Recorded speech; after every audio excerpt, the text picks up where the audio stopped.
What if the real reason you are still broke has nothing to do with your salary, and everything to do with the 60 minutes right after you wake up? Most people spend their entire life chasing a bigger paycheck, thinking that more income will finally fix everything.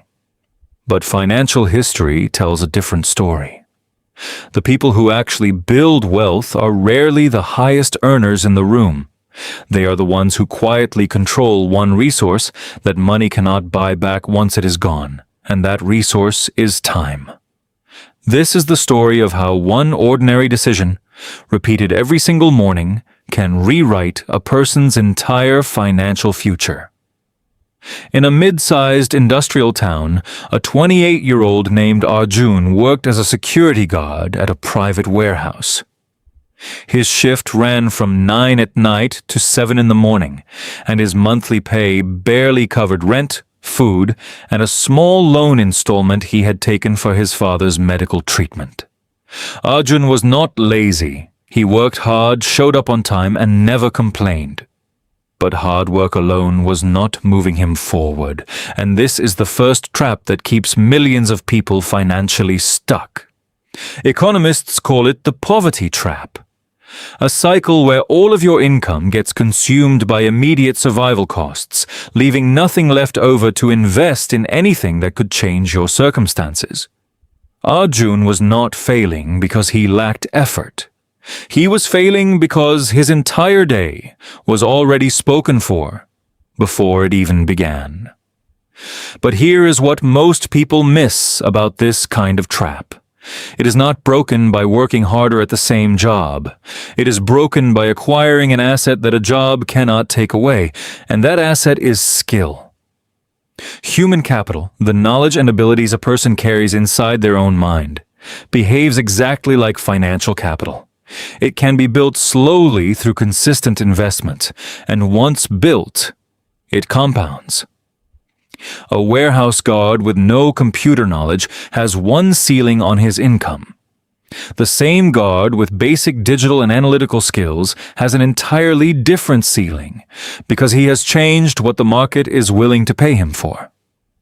Arjun's turning point came the hard way, through a medical emergency involving his mother.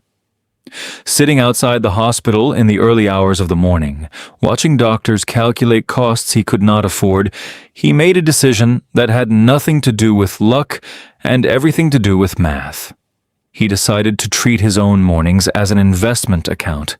Every single day, before his exhausted mind could talk him out of it, he would wake at 4 and deposit 1 hour into learning a marketable skill, and 1 hour into strengthening his body and mind for the demands ahead. It sounds simple, almost too simple to matter. But the surprising part is that most financial transformations do not start with a windfall. They start with a boring, repeatable system that nobody is watching. For the first few weeks, the return on this investment was invisible. And this is exactly where most people quit.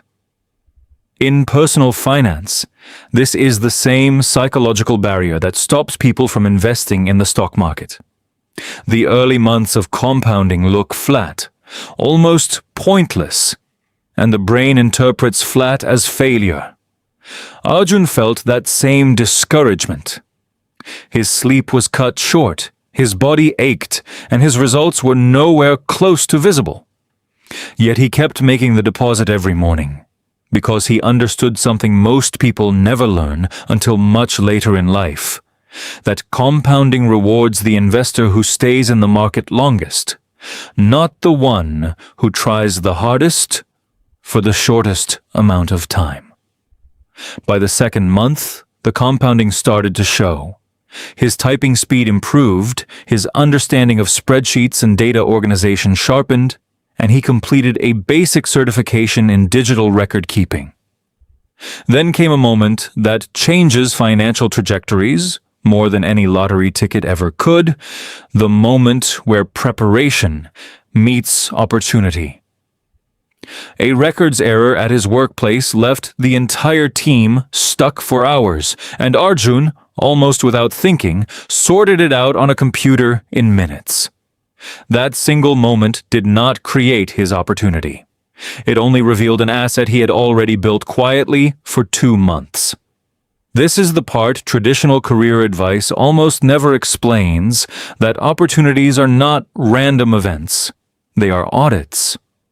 The market is constantly checking who has been investing in themselves and who has not, and it rewards whoever it finds prepared. 90 days after that hospital morning, Arjun's discipline had produced something a normal paycheck never could. Optionality. He was offered a data assistant role at the company's main office, at nearly double his previous income. But this changes everything, only if you understand what actually happened financially. His income did not double because he asked for a raise. It doubled because he had increased his own economic value, and value increases always precede income increases. Never the other way around. With his new income, he could finally do what real financial security allows: spend money on care instead of just survival. He brought his mother to the city, covered her treatment, and for the first time in his adult life began setting aside a small amount every month instead of running out before the next payday. The final lesson of Arjun's story is the one every serious investor eventually learns about money itself. Wealth is never built in a single dramatic moment. It is built through thousands of unremarkable mornings that nobody applauds, deposited quietly into an account called your own ability. A single 60-minute investment feels meaningless on any individual day, but stretched across 90 days, then across years, that same hour becomes the difference between a life dictated by circumstances and a life directed by choice. The people who master this idea are not chasing a lucky break. They already understand that their next morning is the most valuable financial asset they will ever own, and how they spend it decides